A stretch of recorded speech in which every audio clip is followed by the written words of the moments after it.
English language में 3 articles है जो है ए, एन और द। इनमें से ए और एन इंडेफिनाइट आर्टिकल्स हैं और द ये डेफिनाइट आर्टिकल है।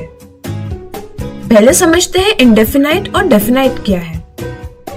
आपका दोस्त आपके पास आता है और बोलता है मुझे एक बुक चाहिए। क्या आपको समझेगा उसे कौन सी बुक चाहिए? आपके पास तो काफी सारी बुक्स हैं। क्या आप किसी एक बुक की आइडिया अपने दिमाग में बना पाते हैं? नहीं।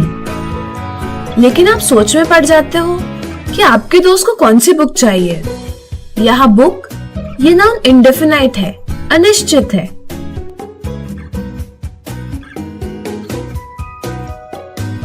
लेकिन हाँ, अगर वो कहता है कि मुझे वही बुक चाहिए जो मैंने तुम्हें कल दी थी, 1 सेकंड में आप समझ जाते हैं कि किस बुक के बारे में आपका दोस्त बात कर रहा है।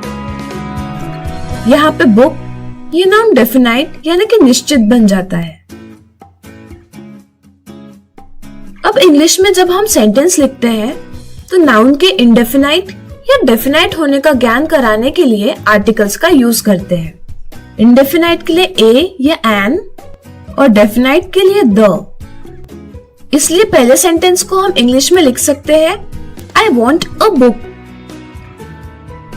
और दूसरे सेंटेंस को लिख सकते हैं I want the book that I gave you yesterday. You कहे तो आर्टिकल नाउन के पहले लिखे जाते हैं। अगर आपको थोड़ी आइडिया आई है तो हम डिटेल में जाना चाहेंगे और एक्सप्लेन करेंगे आर्टिकल को कब यूज करना है। तो बेसिकली इंडेफिनाइट आर्टिकल 2 प्रकार के हैं, ए और एन। इनका मीनिंग या वैल्यू तो एक ही है, लेकिन इनका प्रयोग अलग अलग कंडीशंस में किया जाता है। जब नाउन की शुरुआत कॉन्सोनेंट साउंड से होती है, जैसे B, C, D, F, G, H, J and so on, तब नाउन के पहले ए ये आर्टिकल का यूज किया जाता है। For example a doctor, a patient, a student, a hat.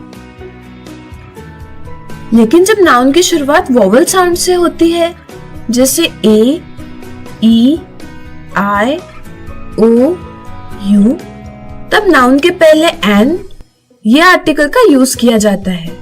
For example an elephant, an ice cream, an umbrella.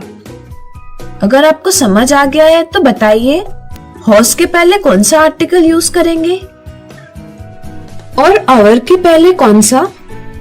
ध्यान से समझिए, हम बात शब्दों के शुरुआती साउंड की कर रहे हैं, ना कि शब्दों की शुरुआती लेटर की।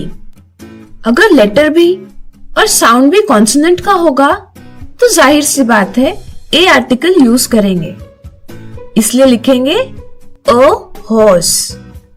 लेकिन कभी कभी नाउन की शुरुआत तो कॉन्सोनेंट लेटर से होती है, पर जब ये बोलते हैं तो साउंड वोवेल का आता है, जैसे अवर। अब बताइए ऐसे केस में कौन सा आर्टिकल यूज करना चाहिए? Yes, you are right, an article. आ साउंड वोवेल का है, इसलिए एन आर्टिकल। अब बात करते हैं डेफिनाइट आर्टिकल द की। डेफिनाइट वर्ड से ही हमें समझ जाता है कि किसी भी फिक्स्ड या स्पेसिफिक नाम के बारे में, जैसे सन, मून, स्काई, ये फिक्स्ड है, स्पेसिफिक है। जब भी हम इनके बारे में कहते हैं या सुनते हैं तो एक क्लियर आइडिया हमारे दिमाग में बन जाती है। तो ऐसे स्पेसिफिक नाउन के साथ हम द आर्टिकल का यूज करते हैं। तो लिखेंगे the sun, the moon, the sky.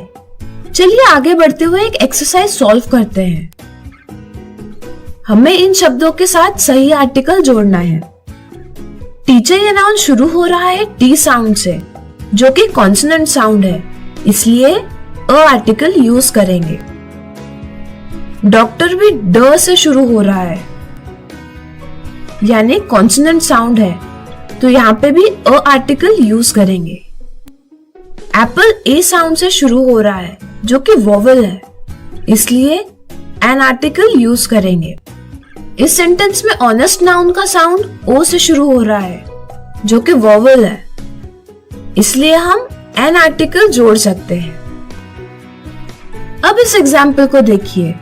इसके फर्स्ट सेंटेंस में अम्ब्रेला इंट्रोड्यूस हुआ है। यहाँ हमें नहीं पता किस अम्ब्रेला के बारे में बात चल रही है, यानी इंडेफिनेट आर्टिकल यूज होना चाहिए। साथ ही साथ अम्ब्रेला ये वर्ड वोवेल साउंड से शुरू हो रहा है, तो एन आर्टिकल का यूज करना सही रहेगा। अब दूसरे सेंटेंस में फिर से अम्ब्रेला वर्ड आया है, लेकिन अब हमें स्पेसिफिकली पता है कि सीमा की अम्ब्रेला के बारे में बात चल रही है। जब नाउन के स्पेसिफिक होने का ज्ञान होता है तो डेफिनेट आर्टिकल यूज किया जाता है, तो दो आर्टिकल सही रहेगा। आशा करते हैं आपको आर्टिकल्स काफी अच्छे से समझा होगा। फिर मिलेंगे अगले वीडियो में।